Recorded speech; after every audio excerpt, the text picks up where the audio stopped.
Salam sejahtera saya ucapkan kepada Miss Hasna Atika, pensyarah bagi kursus CTU 552. Sebelum memulakan pembentangan, saya ingin memperkenalkan ahli-ahli kumpulan saya, iaitu saya sendiri, Shannon Eva, berserta dengan Puspa Nur Hafizah, Nur Hasanah, dan Nur Hazira. Topik pembentangan kami ialah liberalism dan pluralism. Pertama sekali, apakah yang dimaksudkan dengan liberalism? Liberalism berasal daripada perkataan Latin, iaitu liberalis atau liberal, yang bermaksud bebas. Ia merupakan pengaruh daripada falsafah liberalism yang berkembang di negara barat. Tambahan lagi, liberalism muncul dalam pelbagai bidang seperti ekonomi, budaya, politik, dan agama. Hai Assalamualaikum. Nama diberi Nur Hazira binti Zakaria. Hari ini saya akan membentangkan dan membincangkan tentang isu-isu liberal dan juga cabaran yang perlu dihadapi oleh umat Islam. Terdapat beberapa isu-isu liberal yang ingin dibincangkan, antaranya berkaitan isu mempertahankan hak asasi LGBT. LGBT bermaksud lesbian, gay, biseksual dan transgender. Seperti yang kita ketahui, setiap manusia diciptakan secara berpasangan, iaitu saling melengkapi antara lelaki dan perempuan. Akan tetapi, isu ini telah timbul dan bercanggah dengan ajaran Al-Quran. Hal ini kerana wujudnya hubungan sejenis. Kecelaruan identiti merupakan penyumbang terjadinya LGBT apabila pasangan itu tidak mengenali jantina sebenar pasangan masing-masing. Hal ini kerana kini terdapat ramai lelaki dan juga perempuan yang ingin mengubah penampilan dengan menyerupai berlainan jantina, iaitu dari segi pakaian. Sebagai contoh, di Malaysia terdapat ramai yang terlibat dalam aktiviti transgender, antaranya Sajad dan juga Syafi Ilyas. Berkenaan dengan isu ini, para pemikir Islam liberal telah berpendapat bahawa tiada alasan untuk menolak homoseksual. Para pemikir liberal Islam juga telah mengiktirafkan hak-hak asasi ke atas golongan ini dengan berusaha sehabis baik membela dan juga mempertahankan golongan tersebut. Hal ini menyebabkan golongan-golongan yang terlibat dengan LGBT semakin tidak mengendahkan teguran yang diberikan. Isu kedua merupakan persamaan gender. Golongan ini menginginkan hak yang sama rata. Sebagai contoh, hak tertentu yang hanya diberikan kepada perempuan sahaja perlu disamaratakan dengan golongan lelaki. Buat pengetahuan semua, di Malaysia, persamaan gender menjadi isu utama bagi NGO tertentu demi memperjuangkan agenda mereka yang berlandaskan aliran pemikiran Islam liberal. Aurat wanita Islam merupakan isu terakhir yang ingin dibincangkan. Isu ini membincangkan tentang aliran pemikiran Islam liberal yang ingin memerdekakan wanita Islam daripada ketinggalan kerana menutup aurat. Ahli pemikir Islam liberal memandang wanita Islam yang bertudung dan menutup aurat itu ialah sesuatu yang merimaskan dan ingin membebaskan wanita Islam daripada menutup aurat. Seterusnya, kini isu-isu liberal telah mempengaruhi manusia apabila ramai telah terjebak dengan isu yang dibincangkan sebentar tadi. Oleh hal demikian, terdapat dua cabaran yang perlu dihadapi oleh umat Islam. Pertama, cabarannya ialah menimbulkan kekeliruan antara tuntutan Al-Quran. Ini dibuktikan apabila terdapat individu yang semakin keliru dengan ajaran Al-Quran, iaitu sering melakukan perkara yang bercanggah dengan syariat. Cabaran terakhir ialah menjejaskan agama Islam. Hal ini terjadi apabila umat Islam itu sendiri melakukan perkara yang dilarang oleh Al-Quran, seperti menjalinkan hubungan sesama jantina atau menukarkan diri kepada jantina lain. Hal ini akan menyebabkan agama Islam dipandang rendah oleh agama lain. Sekian sahaja daripada saya. Terima kasih. Terdapat 4 langkah untuk mengatasi masalah liberalisme. Yang pertama adalah mengadakan kempen kesedaran secara berkala.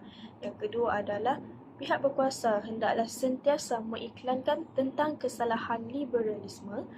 Dan yang ketiga adalah ibu bapa hendaklah sentiasa memantau aktiviti dan pergerakan anak-anak supaya tidak terlalu bebas. Dan yang akhir sekali adalah pihak yang berkuasa hendaklah memberi didikan agama yang betul dan jelas kepada generasi muda. Seterusnya, topik kedua kami iaitu pluralism. Pluralism merupakan sebuah sistem pemikiran dan kepercayaan terhadap perkongsian kebenaran kepada setiap agama dalam menzahirkan toleransi antara agama yang dilatari dengan kemurnian luaran sehingga beriktikat bahawa semua agama adalah sama benar.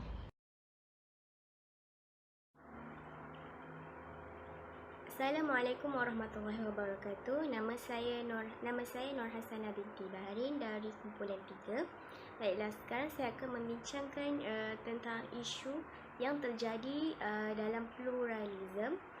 Okey, baik. Isu yang pertama kita akan sentuh tentang kebebasan beragama, iaitu isu ini ditimbulkan oleh golongan yang berfahaman pluralism untuk memanipulasikan atau mengaburi mata masyarakat awam tentang kebebasan ini sebagai salah satu keadilan yang mesti dinikmati oleh kesemua agama atas dasar kebebasan beragama. Bahkan kita tahu sebenarnya agama kita mempunyai batas-batas yang tertentu yang perlu kita jaga. Jadi ianya sangat bertentangan dengan ajaran agama Islam. Seterusnya, kita akan menyentuh tentang penggunaan kalimah Allah yang menjadi isu juga kepada mereka yang bukan Islam, di mana isu ini sebenarnya membuka ruang penyebaran pemikiran seperti pluralisme agama yang menggagaskan kepada teori bahawa semua agama adalah sama, semuanya adalah benar dan menuju kepada Tuhan yang sama. Jadi perkara ini dapat menggoyahkan pegangan akidah seseorang Muslim terutamanya. Jadi yang ketiga, yang terakhir, kita akan bercakap tentang penubuhan Suruhanjaya Antaragama Interfaith Commission atau IFC, yang bermaksud perjuangan mereka ini adalah untuk menuntut hak asasi manusia dalam aspek keagamaan. Penubuhan ini seperti Suruhanjaya Hak Asasi Manusia Malaysia, SUHAKAM, yang menjadi wakil atau badan yang mendengar keluhan dan suara masyarakat awam dalam aspek keagamaan. Jadi pembawakan atau tuntutan ini mendapat tentangan secara sejelas-jelasnya oleh badan-badan yang didasari oleh agama Islam, yang sudah termaktub juga dalam perundangan bahawa Islam adalah agama persekutuan. Jadi inilah antara isu-isu yang terjadi dalam pluralisme ini. Terdapat 4 faktor penyebaran pluralisme. Yang pertama adalah penyebaran melalui buku-buku, di mana terdapat beberapa buah buku yang telah diterbitkan dan diharamkan untuk disebar serta dijual. Contohnya buku Refleksi Pembaharuan Pemikiran Islam 70 tahun Harun Nasution 1989. Yang kedua adalah melalui penyebaran majalah. Sebagai contoh, dalam majalah Gatra 21 Disember 2002, Ulil Absar Abdallah telah menyatakan bahawa semua agama adalah sama, di mana semua agama menuju jalan kebenaran. Jadi, agama Islam bukanlah agama yang paling benar.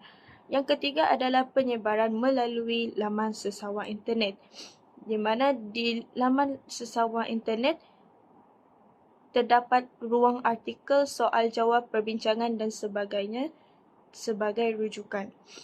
Dan yang terakhir adalah penyebaran melalui medium filem, di mana penyebaran melalui medium filem dapat dilihat dalam 2 buah filem arahan Yasmin Ahmad yang bertajuk Sepet dan Gubra. Dalam filem Sepet, unsur pluralisme agama yang timbul ialah wujudnya babak percintaan dui agama.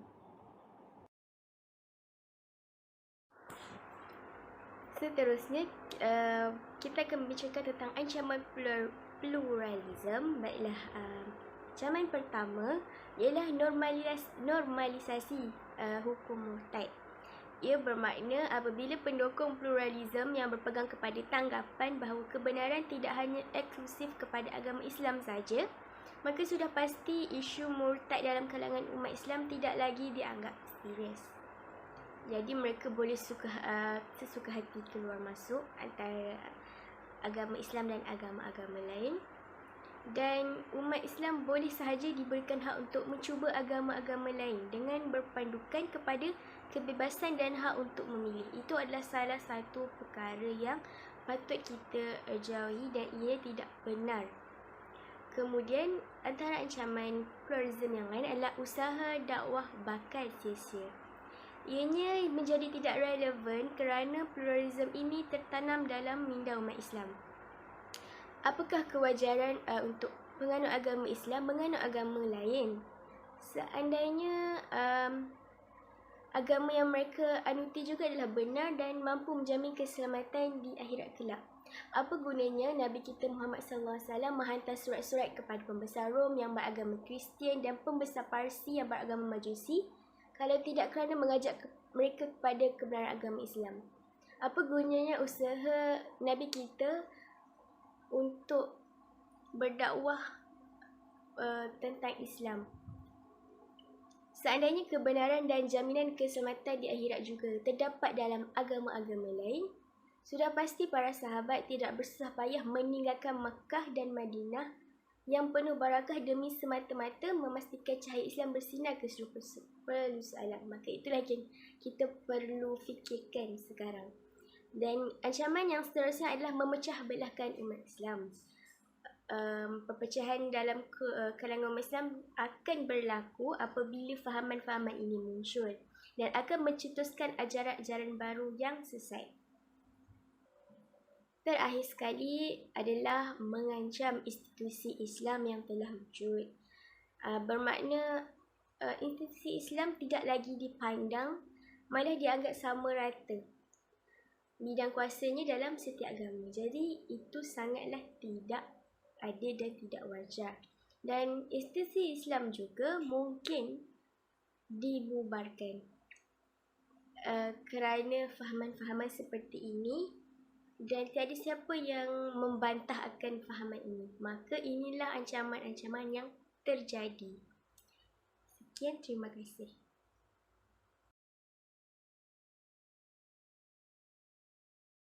Akhir sekali, saya ingin menerangkan langkah-langkah mengatasi pluralisme. Pertama sekali, pluralisme dapat diatasi melalui sistem pendidikan yang berteraskan Al-Quran dan As-Sunnah yang disasari dengan prinsip tauhid dan mengesahkan Allah. Kedua, mendalami agama Islam dengan membaiki kefahaman dalam agama seperti mendalami ilmu agama dan jihad untuk menegakkan Islam. Ketiga, membaiki adab dalam pergaulan di antara lelaki dan perempuan atas dasar penuntutan ilmu serta kerja-kerja yang berfaedah sahaja. Keempat, menubuhkan penguatkuasaan undang-undang terhadap pengawalan penerbitan kandungan bahan bacaan seperti majalah, surat khabar, dan internet yang berunsur negatif serta boleh merosakkan akhlak manusia. Tambahan lagi, masyarakat yang mudah terpengaruh dengan perkara yang baru boleh membawa kepada dampak yang buruk terhadap diri sendiri, apatah lagi remaja-remaja yang berada di bawah umur 18 tahun.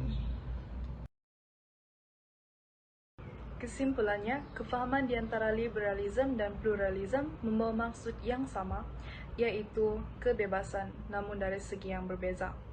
Selain itu, kedua-duanya memberikan impak yang negatif terhadap masyarakat kerana ianya bercanggah dengan ajaran agama yang terdapat di Malaysia, terutama sekali agama Islam. Kebanyakannya, penyebaran liberalisme dan pluralisme adalah melalui internet, bahan bacaan, dan pengaruh persekitaran. Sekian itu sahaja daripada kami. Sekian dan terima kasih.